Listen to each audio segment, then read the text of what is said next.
It's wonderful to win what is considered the most important award in architecture. It's wonderful because it's a piece of teamwork. It's wonderful because it underlines the fact which I continuously make, which is our buildings are as good as the client. We had fantastic client work. And also we had a wonderful consultant, a fantastic landscape. So this is a tremendous challenge. But in some ways what I really like about it is it shows out the diversity of the practice. It's the appropriateness of the building to this specific problem. It isn't a steel and glass, it's not a concrete, it's not a wood. This building was a very simple building made with pretty traditional materials, but with a form which is as 21st century as anything being done today, in my opinion.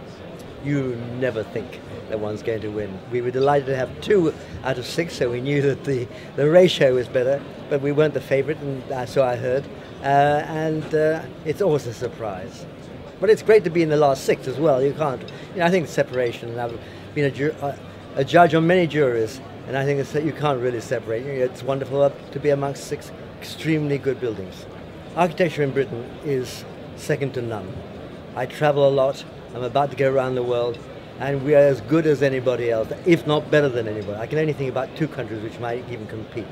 The problem is it's difficult to build in this climate, and Britain certainly has a feeling about tradition, which is much stronger than modernity. A lot of British people are much happier living yesterday than they are today.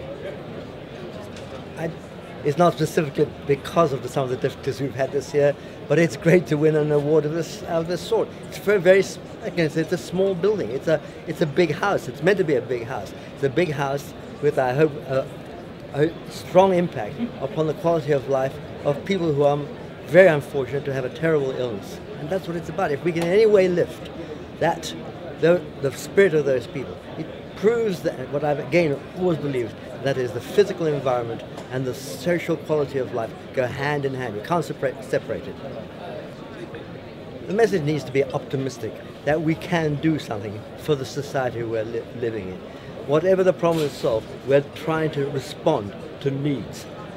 And at its best, we really can improve. And we only have to look through history from the beginning of times. Architecture has been a very important part. It's the physical manifestation of our spiritual being. The person who's missing, the persons who are missing, one of course is Maggie herself, who died from cancer and whose idea it was and who I knew very well.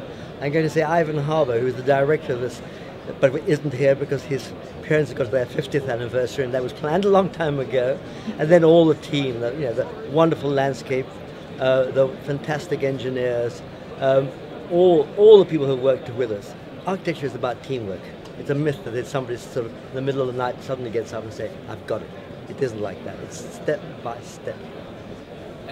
On Monday we shall celebrate full-heartedly. I've already had the phone ringing, as some of you may have heard. Just as I got the award, of course, the phone went off, I had to turn it off. So obviously there's a lot of contact between friends and family and the outside world. And it's a great moment. It's fantastic. And I thank everybody for giving that award to us.